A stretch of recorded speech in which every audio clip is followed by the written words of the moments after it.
साथियों, केवल शर्मा की तरफ से। सोशल मीडिया का दौर है और सोशल मीडिया तथा इलेक्ट्रॉनिक मीडिया इंटरनेट के इस दौर में हम चाहते हैं कि कुछ अलग सी चीज़ें सोशल मीडिया और अन्य प्लेटफॉर्म्स के माध्यम से आपके बीच में पहुंचाएं। तो हमने एक श्रृंखला शुरू करी है, गूदड़ी के लाल। मुझे नहीं पता मैं इस श्रृंखला को कितना लंबा कर पाऊंगा या कितने लोगों से कर पाऊंगा, पर इस गूदड़ी के लाल श्रृंखला का उद्देश्य ये है कि हम हमारे क्षेत्र के, हमारे बीच के ही लोगों को, जिन्होंने अपने क्षेत्र में एक अलग विशिष्ट पहचान बनाई है, उनसे बात करेंगे और उनके अनुभव शेयर करेंगे, उनसे सवाल जवाब करेंगे, चर्चा करेंगे। तो इस श्रृंखला में मेरे साथ, जैसा कि आप देख पा रहे हैं, आपके चहेते कान्हा शर्मा है और इनसे हम बात करेंगे, एक एक करके चीज़ों के बारे में जानेंगे। तो इस क्रम में चर्चा की शक्ल में मैं शुरुआत करूं कान्हा शर्मा से। आप सोशल मीडिया पर काफ़ी सक्रिय हैं, फेसबुक पर आप सक्रिय हैं, व्यक्तिगत जीवन जो आपका रहा है उसके बारे में लोग आपके बारे में काफ़ी जानते भी हैं।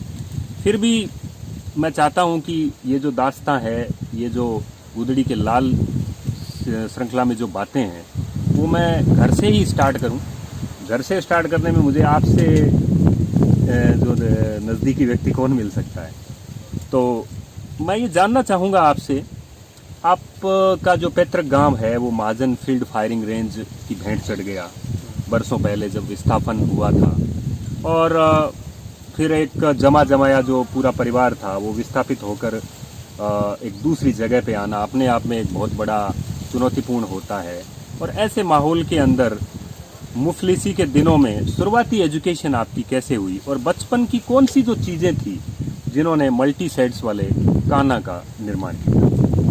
सबसे पहले सबका हार्दिक आभार, आपका भी और केवल आपका भी। जी जी। और बहुत सारी बातें आपने कही है। गांव जो हमारा है उसके बारे में बहुत सारे लोग जानते हैं। एक साथ इतने सारे गांव वहाँ से विस्थापित हुए थे और देखने को ये एक सामान्य सी प्रक्रिया लगती है। अगर हम बात करें कि लोगों ने कहा कि जी आपको तो मुआवजा भी मिला है, आपके पास सारी सुविधाएं थी, और मुझे नहीं पता कि वो सब कुछ ठीक हुआ या मैं नहीं कह सकता, क्योंकि वहाँ हमारा भविष्य कैसा होता वो एक अलग कहानी थी। लेकिन अभी जैसे हम देख रहे हैं, मैं अपनी माँ, अपने बाबा से जो बातें सुनता हूँ अपने गांव के बारे में, अपनी चीज़ों के बारे में, उनका जो लगाव वहाँ पर था उसके बारे में, तो कहीं ना कहीं, हालांकि मैं बहुत छोटा था, पर मैं अपने आप को वहाँ से कनेक्ट करता हूँ। और मेरे अंदर वो मिट्टी की, जो राजेश जी चड्ढा का एक प्रोग्राम है, मिट्टी की खुशबू, तो वो खुशबू जो है वो मेरे अंदर आती रहती है। रही बात मेरी प्राइमरी एजुकेशन या यूँ कहें कि शुरुआती शिक्षा की, स्कूल जाना मैंने सीखा जो है, मैं कहूँगा कि वो एक किस्सा है। मैं आप कहूँ तो मैं आपको बिल्कुल बिल्कुल बिल्कुल। एक्चुअली क्या होता है कि हमारे यहाँ से, आप देखते हो भाडेरा यहाँ से काफ़ी 1-1.5 किलोमीटर दूर है, और मैं उस समय बहुत छोटा था। उस समय ये LKG UKG या फर्स्ट क्लास का जो स्टैंडर्ड एजुकेशन का जो एज लिमिट है वो नहीं थी। पर मैं बहुत छोटा था, और उस समय तो अंग्रेजी भी 6ठी क्लास से स्टार्ट होती। बिल्कुल, वो तो मैंने 6ठी से पढ़ी है। तो जब उस समय जब मैं अपने भाई बहन को और साथ में 20-30 लोगों को स्कूल जाते हुए देखता था, तो मुझे एक बड़ा अजीब सा फील होता था कि यार ये बड़ा अच्छा काम है, ये इतने लोग जाते हैं एक साथ, इतनी सारी बातें होती होगी, ये पूरा उनको यूनिफॉर्म में अलग तरह की जिज्ञासा थी। वो मेरी जिज्ञासा थी। तो आप देखेंगे कि बहुत सारे बच्चों को, आप एक टीचर है, मैं भी एक टीचर हूँ, हमने देखा है कि पहली बार स्कूल जब बच्चा आता है तो बहुत सारे बच्चे जो है वो विद्रोह करते देखे गए हैं, वो रोते देखे गए हैं स्कूल आने के लिए। वो एक बात है ना कि वो एक बकरी के बच्चे को कहीं ले जा रहे थे, वो बुरी तरह से रो रहा था, तो एक बच्चे ने कहा इसको स्कूल ले जा रहे हैं क्या? हाँ, बस उसी तरह का सिस्टम हमने देखा है आज तक, लेकिन मेरे साथ ऐसा नहीं हुआ था। मुझे अच्छी तरह से याद है, यही थोड़ी दूर आगे की बात है। मैं अपने भाई बहनों को स्कूल जाते देखा तो बस बेल्ट बांधने की ज़रूरत थी। पैंट पहने या नहीं पहने वो तो अलग बात है, मैं बेल्ट अपने उगाड़े पेट पे बेल्ट बांध के और फिर वहाँ से भागा तो बाबा ने मुझे पकड़ लिया था। और वो बताते हैं कि मैंने उनको बड़े जबरदस्ती उनको नोच लिया था, मतलब कि वो मुझे स्कूल नहीं जाने दे रहे थे। नहीं नहीं जाने दे रहे थे। वो एक किस्सा है। और वहाँ से जब स्कूल शुरू हुई तो मेरे लिए स्कूल इंटरेस्टिंग भी था और कई बार डर का कारण भी रहा है पढ़ने लिखने में। शुरुआती में वैसा ही नॉर्मल बच्चा जैसा दूसरे बच्चे। सरकारी स्कूलों के बारे में माना जाता है कि भाई सरकारी स्कूल, आज अभिभावक प्राइवेट स्कूलों की तरफ भागते हैं, और उस समय की जो सरकारी स्कूल जिसमें कोई बहुत ज़्यादा सुविधाएं नहीं थी, फिर भी मतलब आप किस तरीके से वो कर पाए? वहाँ पे क्या ऐसा कुछ नई चीज़ें जो बाद में काम आई? एक दो चीज़ें जो मैं ये मानता हूँ, और मैंने भी ऐसा किया है मेरे बच्चों के साथ।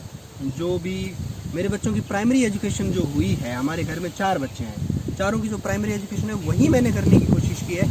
सबसे बड़ी चीज़ मुझे लगता है कि एक छोटे बालक के निर्माण के लिए सबसे बड़ी चीज़ उसके लिए इंस्ट्रक्शंस नहीं है, जो आजकल की एजुकेशन में फोकल पॉइंट पर धर दी गई है कि बच्चे को इंस्ट्रक्शन शुरू से दी जाए, उसको चीज़ें जो है वो रटाई जाए, या रोट लर्निंग जिसको हम कहते हैं। परिवेश जो है वो बहुत ज़रूरी है, और परिवेश मुझे लगता है कि हमें जो परिवेश मिला है, आपको और मेरा लगभग एक जैसा स्वतंत्र परिवेश जो आप बच्चा सीखता है। और मुझे लगता है कि आज आकर के आपको भी ये लगता होगा, क्योंकि आप आज समाज में, तो आपको भी लगता होगा कि एजुकेशन सिर्फ जो है वो किसी किताबों का पढ़ने का या ज्ञान प्राप्त करने का, डिग्री प्राप्त करने का नाम नहीं है। Education is how to sustain and how to fit yourself into the society, ये है। तो अगर वो आपको जानना है तो सबसे अच्छा परिवेश आज भी सरकारी स्कूल है। फिर आगे चलते हैं तो अभी पिछले दिनों आपका एक वीडियो में देख रहा था, और बड़ा वो वीडियो वायरल हुआ है, और उस वीडियो में आप बताते नज़र आ रहे हैं कि किस तरीके से आपकी 10वीं में शादी हो गई। मतलब 10वीं में शादी हो जाना अपने आप में एक किस तरीके से वो अलग तरह की चुनौतियां पेश करता है। तो 10वीं में शादी हो जाना, और फिर 12वीं आपने प्राइवेट करी जहाँ तक मुझे नॉलेज है, और फिर हिचकोले लेती हुई पढ़ाई, न कोई सब्सटेंशियल गाइडेंस मिली, और ऐसे में आपने अंग्रेजी साहित्य लेने का फैसला कर लिया। जबकि आज अच्छे और प्रतिभावान जो बच्चे हैं और संपन्न परिवारों के बच्चे, वो हम देखते हैं एज ए टीचर की वो अंग्रेजी से जी चुराते नजर आते हैं। तो ये मेरे एक मन में सवाल है कि इंग्लिश लिटरेचर ही पढ़ना है, ये कब तय किया? देखो, केवल ऐसा है कि सबसे पहली बात मैं आपको बताऊं कि आप यूं कहें कि मेरी जो कंटिन्यूस और फॉर्मल एजुकेशन है वो 10वीं तक हुई है। ठीक है। 10वीं की परीक्षा, उसके बाद आपने क्लासें अटेंड नहीं करी? मैंने कभी यूं समझे कि मैंने bachelor in education BEd training जो करी है वो ज़रूर मैंने रेगुलर करी है, उसके बाद बहुत वर्षों के बाद। लेकिन 10वीं के बाद मैंने, और मैं अकेला नहीं हूँ मेरे ख्याल से, और मैं अकेला आदमी नहीं हूँ जिसकी शादी जो है वो 10वीं में हुई है। नहीं, वो अलग, वो ये हमारे यहाँ है, पर वो होते हुए भी मतलब ये मुकाम तक एक पहुँचना, ये अपने आप में, और ये मतलब इस रास्ता में, इसमें किस प्रकार आप निकलते हो, ये एक जानने की इच्छा है। ये एक फ्लो था जो बना है। मुझे ऐसा लगता है कि शुरुआती दिनों से ही जब मेरी शादी का समाचार मेरे पास आया था, तो वो कोई 10 दिन पहले बाबा जो है वो अपने एक एरिया विशेष में निमंत्रण दे के लौट रहे थे। तब मुझे आकर के लूनकरण सर में रहता था, उन्होंने कहा कि देखो जी जाओ मार दियो और घरे आ। मैंने कहा आ जाऊंगा, मैं 2 दिन पहले या 1 दिन पहले आऊंगा, मेरा तो परीक्षा है आगे। अच्छा, आपकी परीक्षाएं चल रही थी? बिल्कुल, मेरी बोर्ड की परीक्षाएं चल रही थी, बीच में शादी? 10 दिन के बाद परीक्षा है, मतलब 15 दिन के बाद, 15 अच्छा, मार्च को। 28 फरवरी को हमारा शादी हुई थी और 15 को एग्ज़ाम था। तो मैंने उनको कहा कि जी देखो ऐसा नहीं है, मेरा तो वो हो नहीं पाएगा। तो बोला तेरी शादी साथ में ही है। उस टाइम मुझे इस बात का पता चलता है कि मेरी शादी जो है वो एक के साथ एक फ्री वाला हमारा सिस्टम चल रहा है, तो उसमें मेरी भी शादी होगी। उसके बाद मुझे नहीं पता चला कि मुझे क्या करना चाहिए, और मुझे ये भी नहीं पता चला उस वक्त, अगर मैं कहूँ कि मैं बहुत अवेयर था, नहीं, मुझे उस टाइम ये भी नहीं पता चला कि तेरे साथ कुछ सही हुआ या गलत हुआ, या शादी की तुम्हारी उम्र नहीं है। अच्छा ही लगा था, मतलब शादी को लेकर कि वो एक विशिष्ट फील होता है, तो वो होता है। हाँ जी, और उस समय तो शादी मेरी सबसे पहले हुई थी सभी फ्रेंड्स में, तो मैं एक स्पेशल वहाँ पे, मेरा वहाँ भी ट्रीटमेंट फ्रेंड्स अच्छा करते थे, मुझे लगा कि ये सही हुआ। लेकिन बाद में क्या हुआ, जैसे ही मेरी एजुकेशन से दूरियाँ हुई शादी के जस्ट बाद में, क्योंकि घर वालों ने दबाव बनाना शुरू किया, जैसा आपने कहा मुफलिसी का दौर, तो मुफलिसी के दौर में जब दबाव बनना शुरू हुआ और इस तरीके की चीज़ें सामने आई, उस समय मुझे लगा कि यार ये तेरे साथ शायद कुछ समय से पहले हो गया है, लेकिन उसके बाद एडजस्टमेंट हमें करना होता है। और दूसरी एक चीज़ और होती है कि आप मतलब जो आदमी के जो अंदर जो जीने की लालसा है ना, वो सब कुछ करवा लेती है। आदमी अपने आप को आगे बढ़ाने के लिए जब ठान लेता है ना, तो उसके बाद ये चीज़ें बहुत माइनर हो जाती है। उस समय तो बहुत बड़ी थी ये चीज़ें, लेकिन आज जब मैं निकल के इस जगह पर आ गया, मतलब मैं नहीं कहता मैं कोई बहुत बड़ी सेलिब्रिटी बन गया, कुछ कर दिया, मैं अपने परिवार के लिए रोजी रोटी कमाने लायक बन गया ना, तो मुझे अब ये लग रहा है कि हाँ ठीक है यार, वो चीज़ें हमने पार की और हमने कर ली बस, और अच्छा लगता है कि हमने उसको पार कर लिया। नहीं, मैं फिर भी इसी सवाल पे आऊंगा कि एग्जैक्ट पॉइंट मैं जानना चाहता हूँ कि अंग्रेजी पढ़ना है, ये एक अपने आप में बड़े रोचक बात है कि ये कैसे हुआ। 2 किस्से मैं आपको सुनाऊंगा इसके लिए। पहला किस्सा ये कि मैं अपनी, जैसा मैंने आपको बताया कि मेरी 10वीं तक एजुकेशन हुई है, तो पहला फेज जो था मेरा, मैं 6th में पढ़ना शुरू हुआ, और 6th या 7th में मेरे साथ ऐसा हुआ कि हमारे यहाँ एक अंताक्षरी वो कार्डबोर्ड पे रख के, और मैं कई बार आपको जिक्र कर चुका हूँ पहले, अंताक्षरी हुई और यहाँ भाडेरा स्कूल में, और उस अंताक्षरी में फर्स्ट आया था। उसके बाद हमारा एक वहाँ पर टूटी बोलने लगी थी, मैं और भरत गोदारा थे, हम 2 लोग ऐसे थे कि हम 2 लोग पूरी क्लासेस को हरा, मतलब आपको एक अलग तवज्जो मिली उससे। तवज्जो मिली इंग्लिश में, तो हमें लगा कि हम इंग्लिश में कुछ है।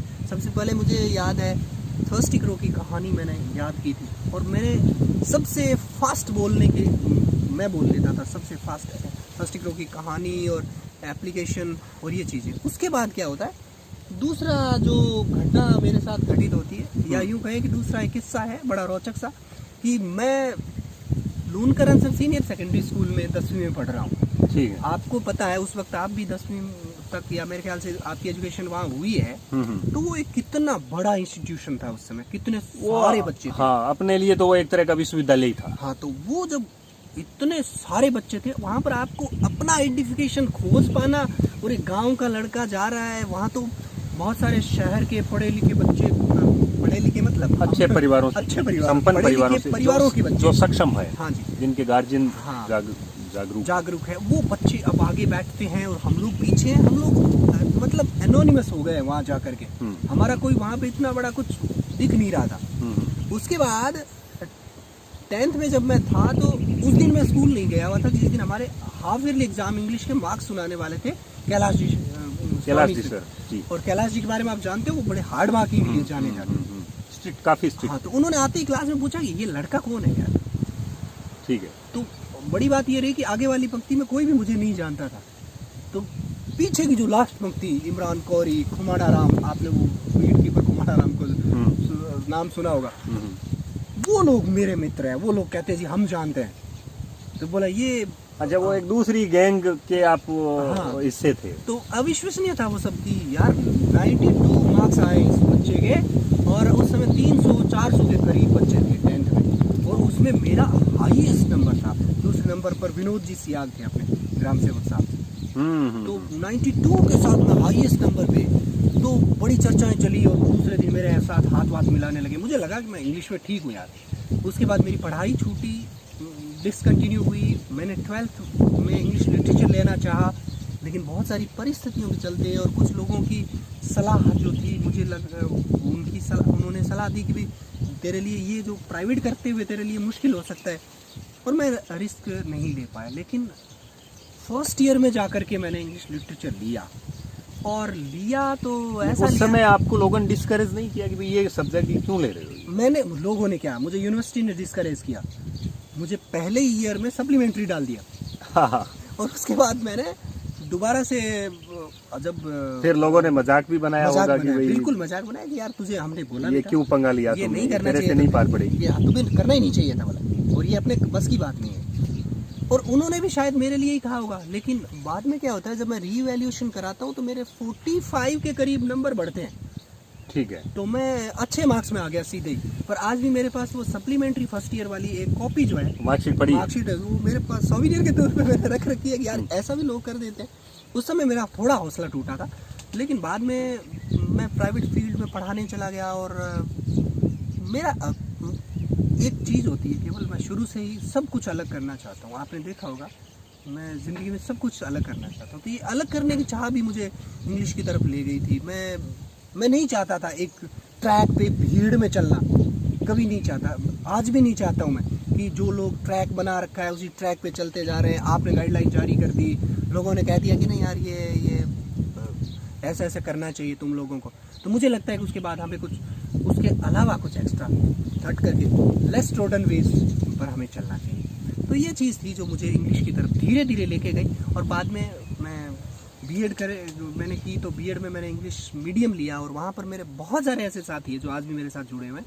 उन्होंने मुझे मेरी जो स्पोकन है या जो रियल स्ट्रक्चर है इंग्लिश का, जो रियलिस्टिक सिचुएशन में इंग्लिश को किस तरीके से यूज किया जाए, इस सवाल पे भी मैं आऊँगा, क्योंकि एक अपने एरिया में जो जम्मू से लोग बीएड करके आते हैं ना, उनको ये एक मान्यता है कि वो ज़्यादा सम्मान की दृष्टि से नहीं देखते। और आपने, जहाँ तक मुझे पता है कि मतलब जम्मू से जो बीएड हुई उसने आपकी व्यक्तित्व का बहुत बड़ा निर्माण किया है, तो उस पर भी मैं आऊँगा। लेकिन मैं पहले ये पूछना चाहता हूँ कि 12वीं करते ही आपने पढ़ाना स्टार्ट कर दिया, मतलब 12वीं का एक बच्चा एक तरीके से, और वैसे फिजिकल जो स्ट्रक्चर है आपका वो भी कोई ज़्यादा लंबा चौड़ा या बड़ा नहीं है, तो एक बच्चे के जैसा नजर आना, एक बात वो कहते हैं ना कि भाई टाबरा जिशोई मास्टर, तो ये वो। और 6 किलोमीटर आप पैदल चल के जाते थे, यहाँ कोई पास में गांव था जहाँ पे, यहाँ से 6 से ज़्यादा ही है शायद वो दूरी, 6 किलोमीटर पैदल जाना फिर आना।